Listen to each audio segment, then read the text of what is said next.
Champions trophy 2025 semi-final సమరం ఎప్పుడెప్పుడా అని ఎదురు చూస్తున్న అభిమాన ప్రేక్షకులందరికీ కూడా ఈరోజు అంటే మంగళవారం నాటి నుంచి ప్రారంభం కాబోతుంది. మొదటి సెమీఫైనల్ భారత్ అలాగే ఆస్ట్రేలియా జట్ల మధ్య, రెండో సెమీఫైనల్ న్యూజిలాండ్ అలాగే సౌత్ ఆఫ్రికా జట్ల మధ్య జరగబోతోంది.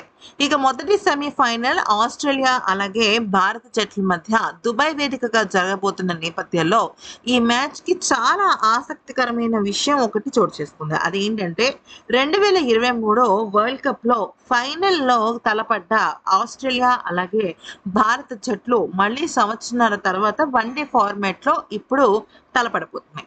అంటే ఖచ్చితంగా భారత జట్టు దానిపైన పగ తీర్చుకోవాల్సింది. ఎందుకంటే ఆ ఫైనల్లో భారత జట్టు ఆసీస్ చేతుల్లో ఘోరంగా ఓటమి పాలైంది. అందుకనే ఇప్పుడు ఈ మ్యాచ్ లో భారత జట్టు గెలిచి ఖచ్చితంగా సెమీఫైనల్ నుంచి ఫైనల్ కు నేరుగా అడుగు పెట్టాలన్న గట్టి దృఢ సంకల్పంతో ఉంది. ఈ నేపథ్యంలో దుబాయ్ పిచ్ ఎలా ఉండబోతోంది అంటే, దుబాయ్ పిచ్ లో నిజానికి చాలా స్లో పిచ్చెస్ అని చెప్పుకోవాలి. మనం అనుకోవచ్చు, మీరు స్లో పిచ్ అంటున్నారు, గతంలో చాలా మ్యాచెస్ జరిగాయి కదా అని. మ్యాటర్ ఏంటంటే దుబాయ్లో ఒకటి కాదు రెండు కాదు ఏకంగా 5 పిచ్లు ఉంటాయి. 5 పిచ్లు ఒక్కొక్క పిచ్ ఒక్కొక్క స్వరూపాన్ని దాల్స్తున్నాయి. అయితే అన్ని పిచ్లు నెమ్మదిగా ఉండే స్లో పిచ్లు అయినప్పటికీ కూడా మొదటగా ఎన్ని ఓవర్ల పాటు ఫాస్ట్ బౌలర్లకి ఉపయోగపడుతుందనే విషయం ఇక్కడ చాలా మ్యాటర్ అవుతూ ఉంటుంది. అయితే కొన్ని పిచ్లు కేవలం 5 ఓవర్లు 6 ఓవర్లు మాత్రమే పవర్ ప్లేలో అని చెప్పుకోవచ్చు. అక్కడ పేస్ బౌలింగ్ కి ఫాస్ట్ బౌలింగ్ కి ఉపయోగపడుతుంది.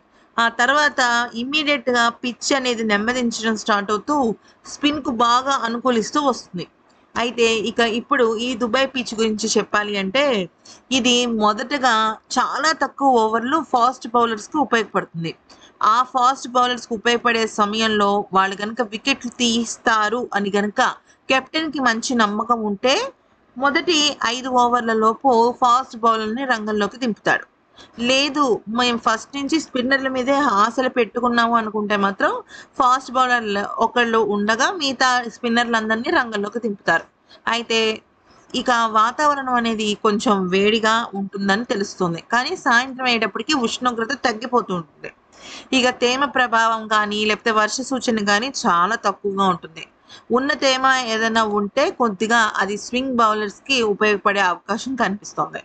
ఏది ఏమైనప్పటికీ కూడా భారత జట్టు ఈ యొక్క పిచ్ ని కానీ వాళ్ళకు వచ్చిన అవకాశాలను కానీ సద్వినియోగపరుచుకుని ఫైనల్లోకి ఖచ్చితంగా అడుగు పెట్టాలన్న భావనతో ప్రేక్షకులు ఎదురు చూస్తున్నారు.